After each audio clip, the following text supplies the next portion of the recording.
ലോകം ഇന്നുവരെ കണ്ടിട്ടില്ലാത്ത വിധം ഭീതിജനകമായ ഒരു യുദ്ധമുനമ്പിലാണ് പശ്ചിമേഷ്യ ഇപ്പോൾ നിൽക്കുന്നത്.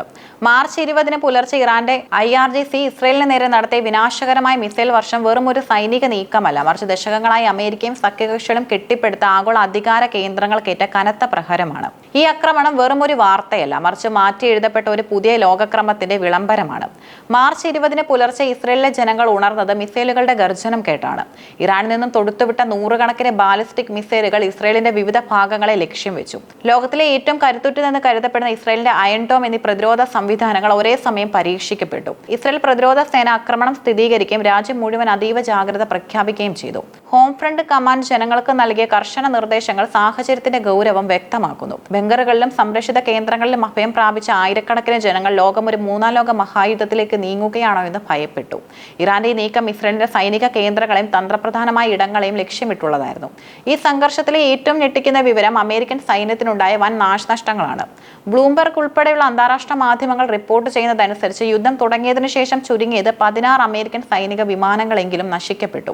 അമേരിക്കയുടെ അഭിമാനമായ 10 റീപ്പർ സ്ട്രൈക്ക് ഡ്രോണുകളാണ് ഇറാന്റെ വ്യോമ പ്രതിരോധ സംവിധാനങ്ങൾ വെടിവെച്ചിട്ടത്. സാങ്കേതികമായി ഏറെ മുന്നിട്ട് നിൽക്കുന്ന ഈ ഡ്രോണുകൾ ഇറാന്റെ റഡാറുകളിൽ കുടുങ്ങിയതും തകർക്കപ്പെട്ടതും പെന്റഗണിനെ പോലും അമ്പരപ്പിച്ചിട്ടുണ്ട്. ജോർദാനിലെ വ്യോമതാവളത്തിൽ ബാലിസ്റ്റിക് മിസൈൽ വീണ ഒരു ഡ്രോൺ തകർന്നു.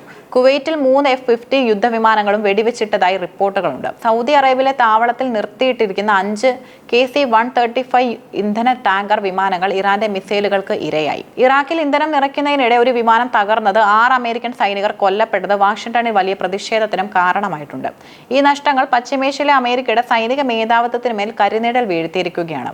യുദ്ധം കേവലം മിസൈലുകളിൽ മാത്രം ഒതുങ്ങില്ല. സാമ്പത്തികമായ ഒരു മഹാവിപത്ത് കൂടി ഇതിന്റെ പിന്നാലെയുണ്ട്. ലോകത്തെ എണ്ണ വിതരണത്തിന്റെ പ്രധാന സിരയായ ഹോർമുസ് കടലിടുക്ക് ഇറാൻ ഭാഗികമായി തടഞ്ഞത് ആഗോള വിപണിയെ തകിടം മറിച്ചു. ചരിത്രത്തിൽ ആദ്യമായാണ് ഇറാൻ ഇത്രയും കർശനമായ ഒരു നീക്കം നടത്തുന്നത്. ഇതിന്റെ ഫലമായി ക്രൂഡ് ഓയിൽ വില ബാരലിന് $100 കടന്നു. ഇത് തുടർന്നാൽ പെട്രോളിയം ഉൽപ്പന്നങ്ങളുടെ വിലക്കയറ്റം എല്ലാ രാജ്യങ്ങളെയും ബാധിക്കും. ഇന്ത്യ ഉൾപ്പെടെയുള്ള ഇറക്കുമതിയെ ആശ്രയിക്കുന്ന രാജ്യങ്ങളിൽ നിത്യോപയോഗ സാധനങ്ങളുടെ വില കുതിച്ചുയരാൻ ഇത് കാരണമാകും.